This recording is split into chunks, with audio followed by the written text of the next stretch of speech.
रामपुर नाम का एक छोटा सा गांव था। उसमें श्याम नाम का लड़का अपनी माँ के साथ रहता था। उसके पिता नहीं थे। श्याम लकड़ियाँ काटने का काम किया करता था। वह रोज सुबह कुल्हाड़ी लेकर जंगल चला जाता और दिन भर लकड़ियाँ काटता। शाम को उन लकड़ियों को इकट्ठा कर बाजार में जाकर बेच देता था। उससे जो पैसे मिलते उससे उसके घर का गुजारा चलता था। एक दिन जब सुरेश जंगल से लकड़ियाँ काटकर बाजार में बेचने गया तो दुकानदार बोला, श्याम, अब लकड़ियों की मांग बढ़ गई है। इतनी लकड़ियों से काम नहीं चल पाएगा। तुम्हें ज्यादा लकड़ियाँ लानी होगी।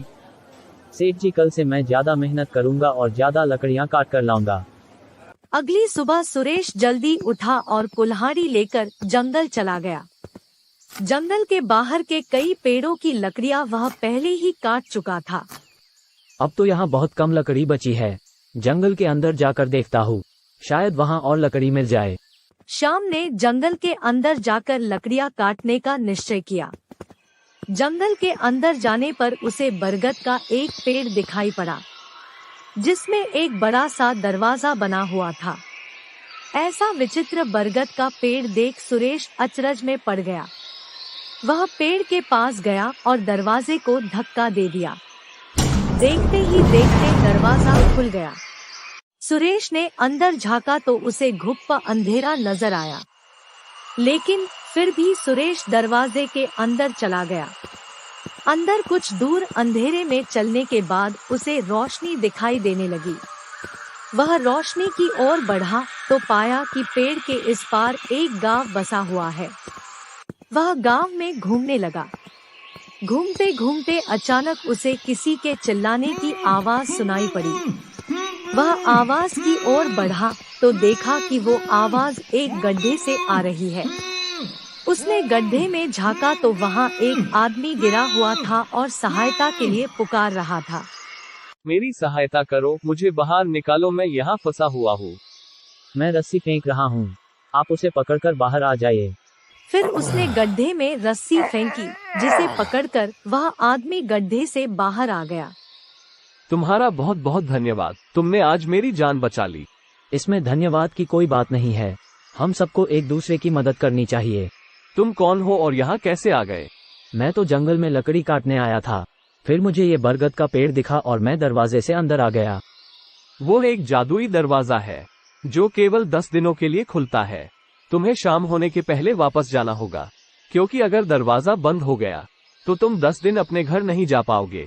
आपका बहुत बहुत धन्यवाद। अगर आपने मुझे ये नहीं बताया होता तो मैं यहाँ फंस जाता। अब मैं अंदर जाकर कुछ लकड़ियाँ काट लेता हूँ। सुनो, तुमने मेरी जान बचाई है, इसलिए ये डंडा रख लो, ये तुम्हारे बहुत काम आएगा। पर मैं इस डंडे का क्या करूँगा?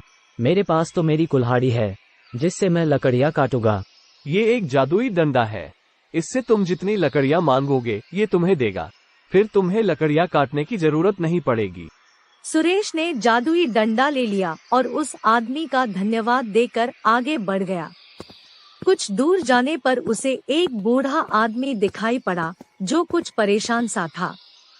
बाबा, क्या हुआ? कुछ परेशान नजर आ रहे हो। बेटा, क्या बताऊं? घर पर लकड़ियाँ खत्म हो गई है, इसलिए जंगल से लकड़ियाँ काटने निकला हूँ। लेकिन अब इन हाथों में इतनी शक्ति नहीं रही। समझ नहीं आ रहा कि कैसे लकड़ियों की व्यवस्था करूं। श्याम ने जादुई डंडे की मदद से बूढ़े आदमी को ढेर सारी लकड़ियाँ दे दी। बूढ़े आदमी ने उसका धन्यवाद किया और उसे एक बर्तन देते हुए कहा, बेटा, ये एक जादुई बर्तन है। जब भी खाने की जरूरत पड़े इससे मांग लेना। श्याम ने उस बूढ़े आदमी को धन्यवाद दिया और जादुई बर्तन ले लिया। शाम हो रही थी, इसलिए वह पेड़ के जादुई दरवाजे से बाहर निकल आया और खुशी खुशी वह घर पहुंचा और जंगल में हुई घटना के बारे में बताते हुए जादुई डंडा और जादुई बर्तन माँ के हाथ में रख दिया। माँ जादुई डंडे और जादुई बर्तन को देखकर बहुत खुश हुई। माँ, अब तो बहुत भूख लग रही है, कुछ खाने को दो।